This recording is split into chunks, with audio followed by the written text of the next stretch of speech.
और मैं बड़ी ईमानदारी से कहूंगा कि बहुजन समाज में जो व्यक्तिगत स्वार्थ है वो हमारे समाज को ले बैठा है, उसको उसने बर्बाद कर दिया है। तो मेरे बुद्धिजीवी वर्ग जो भी साथी सुन रहा है उनको व्यक्तिगत स्वार्थ छोड़ना पड़ेगा, तभी समाज को बचाया जा सकता है, तभी संविधान को बचाया जा सकता है, तभी तभी हमारे बच्चों के अधिकारों को बचाया जा सकता है। तो व्यक्तिगत स्वार्थ को छोड़कर एक बार आ जाइए समाज हित में, देश हित में, राष्ट्र हित में, तभी जाकर आपका शायद कुछ भला हो पाएगा। जितनी जल्दी बहुजन समाज लोगों ने बीएसपी को खत्म करने में या बीएसपी से दूर होने में समय लगाया, उससे ज्यादा अत्याचार बढ़ा है। ये कटु सत्य है।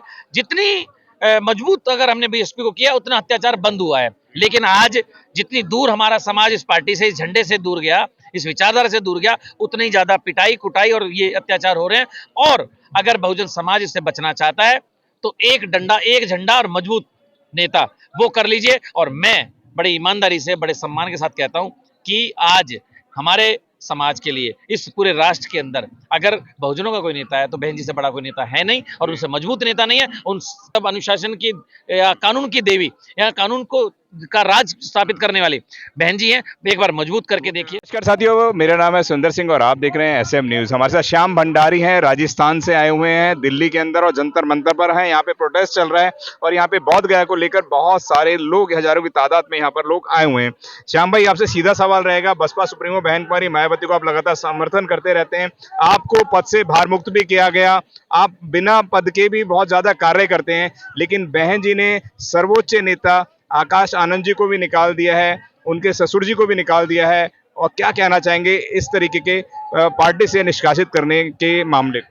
देखिए, जो ऊपर लेवल की जो बातें हैं या बहन जी में मैं पूरा समर्थन करता हूं और पूरा उनके समर्थन में हूं, ये उनके ऊपर बात है क्योंकि बड़े नेता हैं।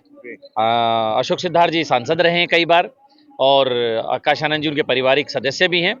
तो जरूर कुछ ऐसे नहीं, ऐसी बात हुई होगी जो उनको नहीं हुआ, क्योंकि पार्टी हित और समाज हित उसके अंदर अगर मैं लगातार देख रहा हूं तो बहन जी एक ऐसा स्थान बना के बैठी हैं जहां पर मैं कुछ कमेंट करने में असमर्थ हूं, क्योंकि उनका सम्मान बहुत बड़ा है। हाँ, रही बात दूसरी कि आप कहने वाले बहुत सारे कुछ भी कह सकते हैं, लेकिन ये मैं मानता हूं कि लोग सारे कह रहे हैं कि बसपा खत्म हो गई है, जमीन पे आ गई है, नस्ते नाबूद हो गई है, क्या कहेंगे?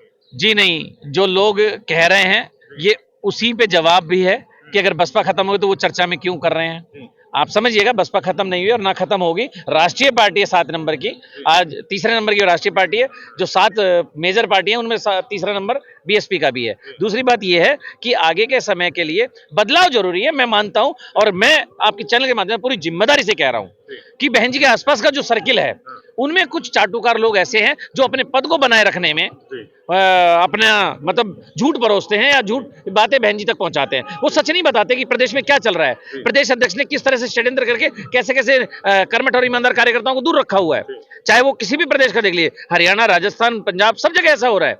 और मैं ये कहूंगा कि ये जो प्रभारी वाली जो व्यवस्था है इसके अंदर बेहद परिवर्तन करने की जरूरत है, क्योंकि प्रभारी का मतलब होता है कि प्रदेश की कमेटी और कार्यकर्ताओं के बीच सामंजस्य बिठाना और जो दिल्ली से या बहन जी का जो मैसेज है उसको इंप्लीमेंट करके परिणाम देना। यहां क्या होता है कि प्रभारी एक पक्ष में खड़ा हो जाता है प्रदेश की यूनिटी के साथ में जाके, वो कार्यकर्ताओं को सुनना ही नहीं चाहता, ना ईमानदारी से सुनता है, ना बात को वहां करता है, ना बहन जी तक बात आती है। और इसी की वजह से ये जो परिणाम आ रहे हैं, जिसके लिए मैं बहुत दुखी हूं, मेरा समाज दुखी है और लगभग पुराने बहुत कार्यकर्ता दुखी हैं। इवनली मैं ये मानता हूं कि इन परिणामों से बहन जी भी खुश नहीं है। लेकिन मैं आपके चैनल के माध्यम से, सारे लोगों को पार्टी से निकाला गया, तो क्या लगता है कि पुनः वापसी 2027 को देखते हुए तमाम जितने पदाधिकारी हैं उनकी वापसी होगी? जी बिल्कुल होनी चाहिए। बहन जी स्वतंत्र रूप से जांच कराएं और चीज देखें कि ये जो जिनको निष्कासित किया, क्या वो आज भी नीले झंडे के साथ है, क्या इस विचारधारा के साथ है, क्या पार्टी के साथ है। तो उनको जरूर सम्मान के साथ में उनको वापस लिया जाना चाहिए।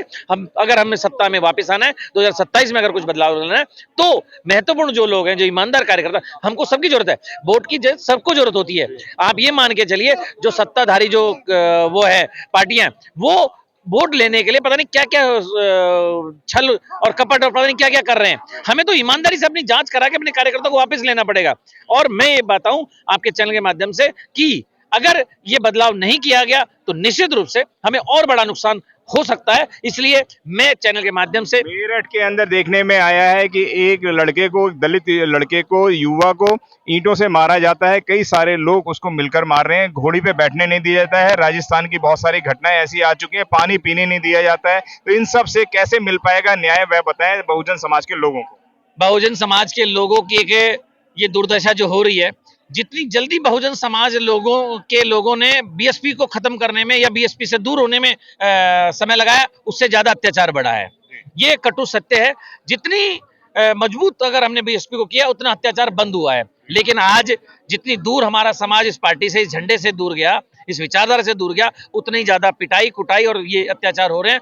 और अगर बहुजन समाज इससे बचना चाहता है तो एक डंडा, एक झंडा और मजबूत नेता वो कर लीजिए। और मैं बड़ी ईमानदारी से, बड़े सम्मान के साथ कहता हूं कि आज हमारे समाज के लिए, इस पूरे राष्ट्र के अंदर अगर बहुजनों का कोई नेता है तो बहन जी से बड़ा कोई नेता है नहीं, और उनसे मजबूत नेता नहीं है। उनके ज्यादा अनुशासन की, मतलब अनुशासन की या कानून की देवी या कानून को का राज स्थापित करने वाली बहन जी हैं। एक बार मजबूत करके देखिए। वो कहते हैं योगी जी सबसे मजबूत हैं। और जी योगी जी का तो योगी करा लो, आप ढोंग करा लो, आप चाहे कहीं पर भी जाके देख लीजिए, बस वहां नफरत की राजनीति हो रही है। आप देख लीजिए, बिल्डोजर उनकी चलता है जो गैर हिंदू हैं। बाकी और चीजें आपको देखने को नहीं मिलेंगी। ना वहां कानून व्यवस्था है, ना कोई एजुकेशन है, ना शिक्षा है। इतना बड़ा आयोजन करने के बाद में आज आप देखिएगा एग्जाम आ गए हैं, स्कूल के टीचरों की तनख्वाह नहीं लगी है। कहां जाएंगे योगी जी? क्योंकि योगी जी चाहते हैं चलो मठ में, चलो मंत्रों में, पढ़ाई से मतलब नहीं है उनको। क्योंकि जैसे ही समाज जागृत होगा, पढ़ेगा तो कुछ प्रश्न करेगा। तो ये चीजें महत्वपूर्ण है। पढ़ाई पर ज्यादा फोकस करें। और ये एक मिशन है। अगर मैं आज अम्बेडकरवादी हूं तो बाबा साहब की विचारधारा एक ही बात कहती है, शिक्षित बनो, शिक्षित करो और संघर्ष करो। बहुजन किस तरीके की राजनीति करते हैं? खासतौर से दलितों की बात करूंगा, शूद्रों की बात करूंगा, वह अम्बेडकरवादी की बात करते हैं। लेकिन अम्बेडकरवादी घर में गुंजियां बनाते हुए नजर आएंगे, आपको रंग खेलते हुए नजर आएंगे। उदित राज कहते हैं कि मैं दलितों का सबसे बड़ा नेता हूं, और उन्होंने होली मिलन समारोह भी बुलाया हुआ है। क्या कहेंगे सर? लगभग 1 महीने से होली मिलन समारोह चल रहे हैं और 1 हफ्ते और चलेंगे।